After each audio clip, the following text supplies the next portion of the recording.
بسم اللہ الرحمن الرحیم۔ سلطان محمود غزنوی۔ ناظرین، امین الملت یمین الدولہ کا خطاب۔ ان چھوٹی چھوٹی پریشانیوں کے ختم ہو جانے کے بعد سلطان محمود اطمینان سے بلخ اور خراسان پر حکومت کرنے لگا تو محمود کی عظمت اور شوکت کا آوازہ دنیا کے ہر گوشے میں بلند ہوا تو خلیفہ بغداد قادر باللہ عباسی نے ایک بیش قیمت خلعت، جو اس سے قبل کسی خلیفہ نے کسی بادشاہ کو نہ بھیجی تھی، سلطان محمود کے لیے روانہ کی اور محمود کو امین الملت یمین الدولہ کا خطاب دیا۔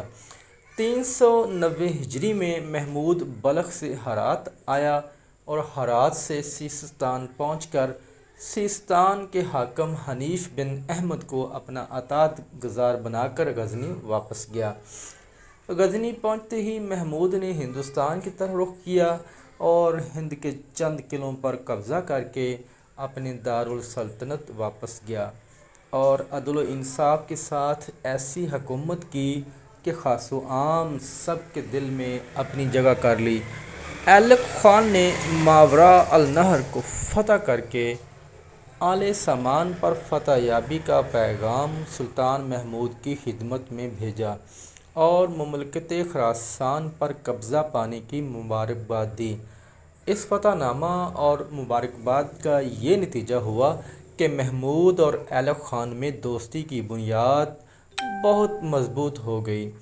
اس کے عوض سلطان نے بھی ابو الطیب سہیل بن سلیمان مملوکی کو، جو اپنے وقت کے مشہور محدث تھے، قاصد بنا کر ایلک خان کے پاس بھیجا۔ محمود نے ایلک خان کی بیٹی کے ساتھ نکاح کرنے کی درخواست کی اور حد شمار سے زیادہ قیمتی اور نفیس یاقوت و لعل و مروارید، عنبر کے ڈبے، روپے، اشرفیوں کے توڑے، خوشبودار کافوری بتیاں، ہندی تلواریں، تیز رفتار عظیم المثال گھوڑے بطور تحفہ کے روانہ کیے۔ ابو الطیب ترکستان پہنچے اور ایلک خان کے حکم سے نو مسلم ترکوں کی اکثریت نے امام کا بے حد احترام کیا اور کامیاب سفارت کرنے کے بعد ایلک خان کے تحائف لے کر واپس سلطان محمود کے پاس آئے۔